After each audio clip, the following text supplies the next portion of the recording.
Le ponemos de título El romanticismo.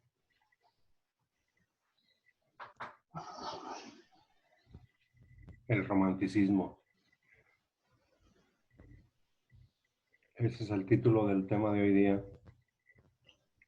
Listo. Bien, a ver, todavía no escribas. Se le llama romanticismo a un movimiento artístico que surge en Francia en el siglo XIX y se va a propagar por casi toda Europa occidental. Y es un movimiento que repercutió en varias ramas del arte. Entonces, le ponemos número 1, ahora sí. Romanticismo, 2 puntos. Movimiento artístico.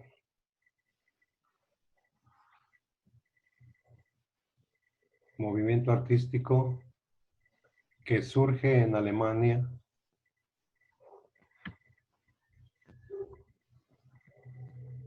y Gran Bretaña, coma.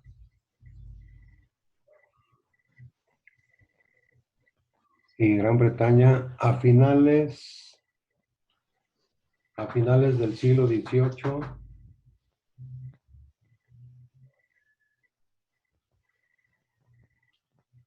y principios del siglo XIX.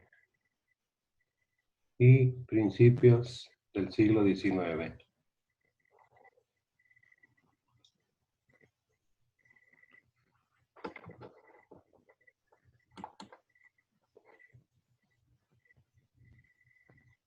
Punto ahí. Vamos a esperar a que Jenny se conecte. ¿Sale? Sí. Jenny, ¿me escuchas? Sí, profe. Muy bien, buen día.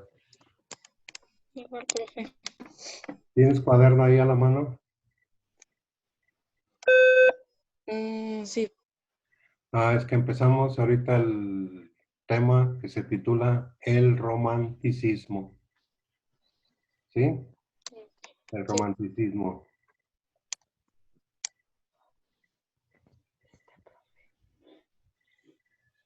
Dijimos que era un movimiento artístico que abarcó gran parte de Europa en el siglo XVIII y XIX. Y dicté un punto, el número 1, que Omar Cristian te lo va a dictar, a ver si es cierto que escribió. ¿Cómo dice Cristian? Número 1. Romanticismo, movimiento artístico que surge en Alemania y Gran Bretaña a finales del siglo XVIII y XIX. Bien. 28 y 19. Va, Jenny. Romanticismo, 2 puntos. ¿Sí lo escribiste?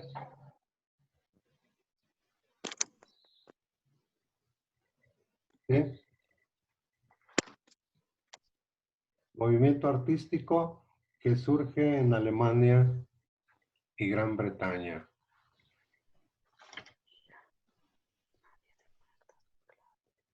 Movimiento artístico que surge en Alemania y Gran Bretaña a finales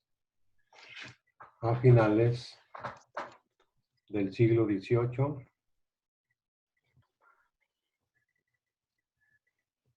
y principios del siglo XIX.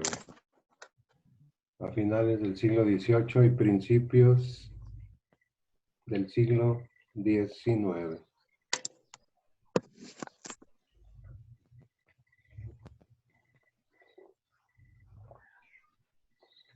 Muy bien, este movimiento surge después de los neoclásicos. En el neoclasicismo había reglas, normas para escribir. El romántico la rompe, dice, vamos a escribir como nosotros queramos. Fuera normas, fuera reglas, viva la libertad, viva la independencia y desarrollemos una literatura con base a nuestros sentimientos y emociones, ¿no? Muy bien, número 2. Número 2. Este movimiento artístico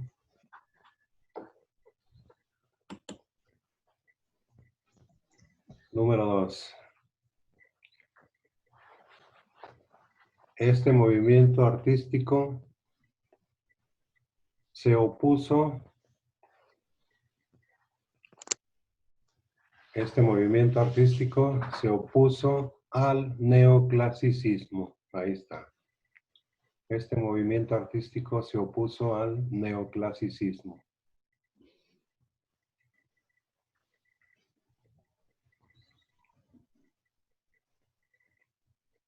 Al neoclasicismo. Punto ahí. Hola, Pau. Pau.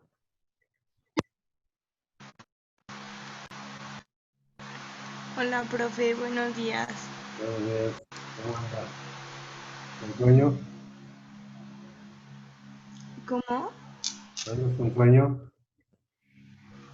¿Con Es sueño? mi cumpleaños. ¿A tu cumpleaños? ¿Cómo? No, es que no le entendí. ¿Es tu cumpleaños? No. Ah, ¿qué andas con sueño? Ah, no. Ah, muy bien. Sea bienvenida. Decíamos hace ratito, el neoclasicismo trabajó con reglas, normas, una literatura a veces media fría, así como muy rígida. Y el romanticismo rompe con todo eso. Entonces ponemos de título características del romanticismo.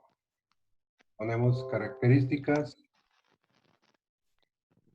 del romanticismo. Características del romanticismo.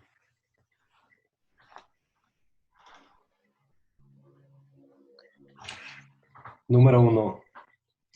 Es una reacción. Es una reacción contra el espíritu. Es una reacción contra el espíritu racional. Contra el espíritu racional de la ilustración. Contra el espíritu racional de la ilustración.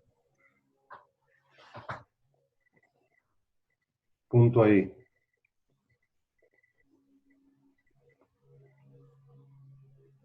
Punto.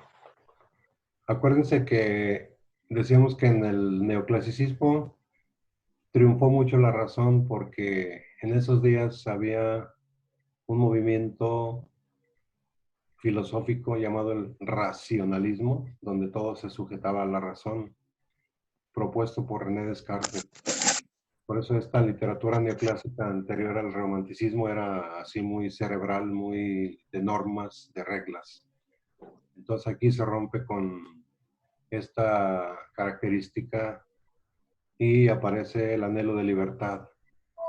¿Por qué de libertad? Porque en esos días Napoleón había invadido varios países y los jóvenes como ustedes no estaban de acuerdo y lucharon por su patria. Se desarrolla el nacionalismo también y la libertad, que van a ser características también de este movimiento romántico. Muy bien, número 2. Se exalta la creatividad. Se exalta la creatividad frente a la tradición neoclásica. Se exalta la creatividad frente a la tradición neoclásica. Frente a la tradición neoclásica. Punto ahí.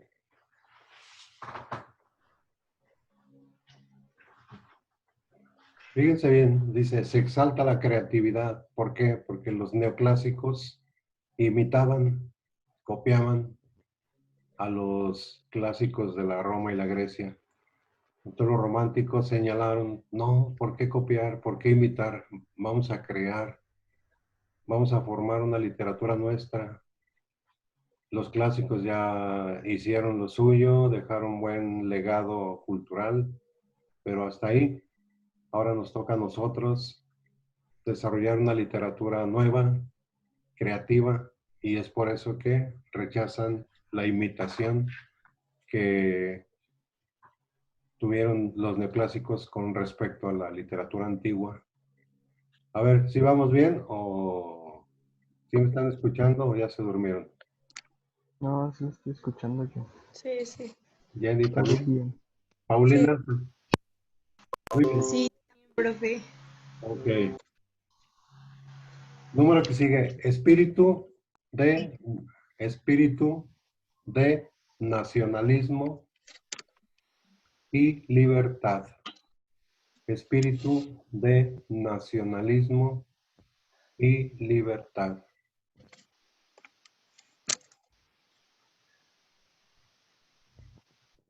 Lo que decíamos ahorita, eso fue a raíz de las invasiones que hizo Napoleón a otros países.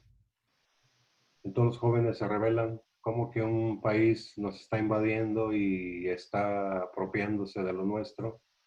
Entonces los jóvenes se rebelan. Esa es otra característica de los románticos, la rebeldía. Se rebelan y dicen, no, vamos a echar para afuera a los invasores. Y se desarrolla un nacionalismo. Esto quiere decir un amor a su nación, a su patria y un anhelo de libertad, ¿no? Es decir, ¿por qué vamos a estar sometidos a un país que no es el nuestro y nos impone reglas? Todo esto fue fines del siglo XVIII, principios y gran parte del siglo XIX, donde se desarrolla este movimiento, ¿no? El romanticismo. Siguiente característica, se exaltaba el culto a la muerte. Óiganlo bien. Se exaltaba el culto a la muerte.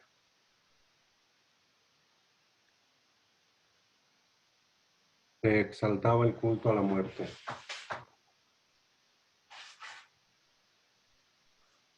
Punto ahí. Hubo unos autores románticos que se fueron al extremo. Esto quiere decir que se vestían de negro, se iban a los camposantos, así se llamaban los panteones antes. No había bardas ni nada de eso, se podía entrar. Y a la luz de la luna, los poetas vestidos de negro, románticos, se ponían a escribir sus poemas. A veces utilizaban ciertas sustancias no muy legales para inspirarse. Estos eran los extremos, ¿eh? No todos los poetas y escritores románticos eran así. Eran como un grupito acá que también se les llamó los poetas malditos por sus temas que trabajaban y su forma de ser, de vivir. Pero fue un caso extremo, ¿no? El culto a la muerte. Hablaban de la existencia como algo frágil, algo que se va de pronto y que llegaba la muerte como aniquiladora de todo. La muerte como el emblema, ¿no? Por eso los arquetos de hoy día pues no son originales. Esto fue hace más de 200 años. Muy bien. Número que sigue. La Edad Media fue su fuente de inspiración. La Edad Media fue su fuente de inspiración.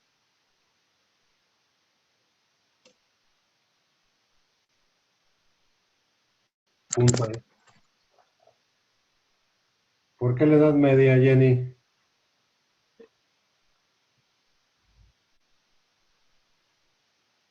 ¿Por qué la Edad Media, Jennifer? Mm, ¿No tienes idea? no. No. Paulina te va a ayudar. ¿Ah, que sí, Paulina? ¿No? No, no sé por qué. ¿O estás tomando café? No, si ¿No te quisiera. gusta? ¿No te gusta el café?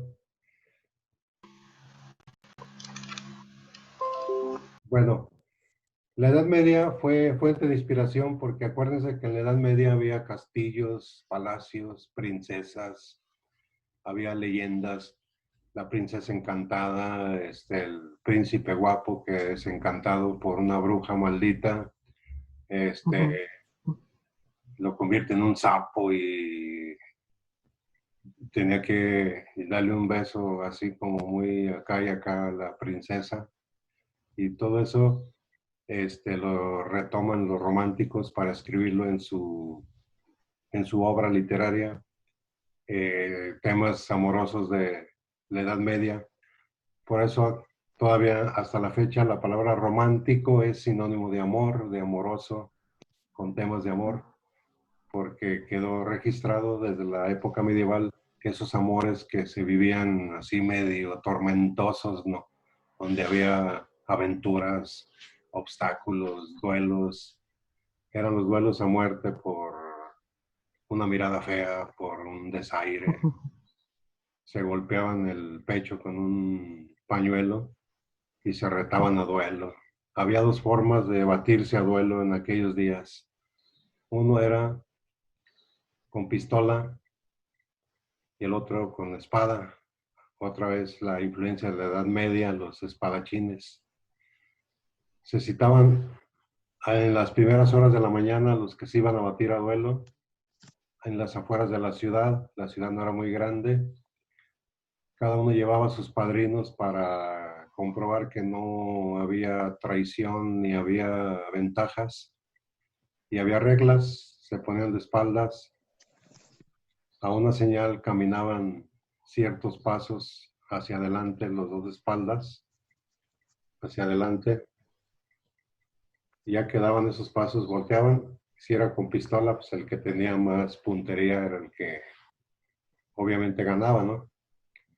O bien con espada, los espadachines, que era una práctica muy común.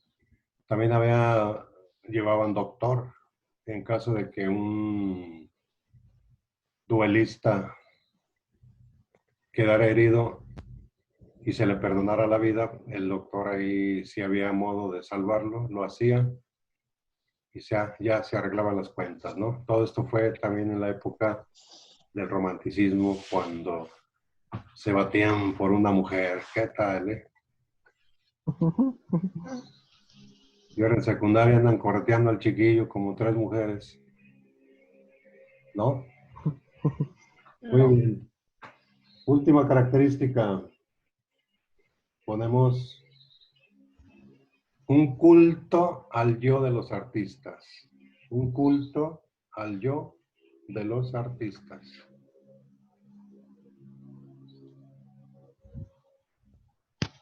Un culto al yo de los artistas. Punto ahí. ¿Por qué es esto? Porque en épocas pasadas al artista no se le valoraba como hoy. Hoy los artistas tienen un montón de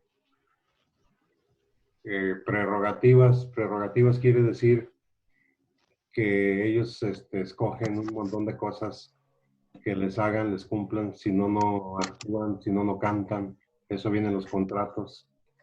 A veces muy extravagantes, ¿no? Por ejemplo, Madonna, Luis Miguel, entre otros. Los contratan para un concierto. Y en el contrato hay cosas muy absurdas y muy raras. Que en el cuarto de hotel debe haber 20 aguas minerales de la marca tal de Europa. Que debe haber cubiertos y utensilios de tal. Que debe haber una alfombra en mi habitación de estas características. O sea, se dan sus caprichos. Y si el autor genera ganancias y llena los lugares, pues se le cumple, ¿no? Pero en aquellos días no. Por ejemplo, contrataban a Mozart para tocar en un castillo, en un palacio, en una comida. Ya tocaba don Mozart y le decían, muy bien, gracias, llévenlo por favor allá a la cocina, ahí que coma con las cocineras. ¿Qué tal, a don Mozart? Es decir, no tenía el rango de hoy, por eso el autor romántico lucha porque se le reconozca y se le valore en la sociedad. Y el artista en aquellos días, ¿no? O sea, era un empleado más y no como hoy que ganan miles y miles y hasta millones, ¿no? Compran islas, compran yates y demás. Y en aquellos días andaban luchando para sobrevivir. Franz Schubert compuso el Ave María, una melodía bellísima. Siempre andaba escaso de dinero y le pedía prestado a su mamá, etcétera, etcétera. Y hoy en día es reconocido como un músico de primera línea. Bueno, para ir cerrando, no escriben en su cuaderno 3 biografías. No las suban, aquí las vamos a leer. ¿Ya están listas? Escribir 3 biografías de los siguientes autores. Número 1. Escribir 3 biografías de grandes autores. Víctor Hugo.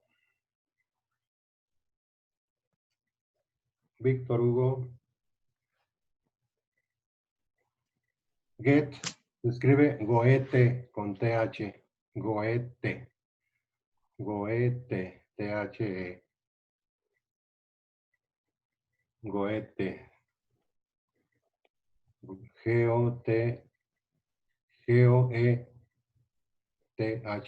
Goethe. Y Gustavo Adolfo Becker, con Q. Gustavo Adolfo Becker.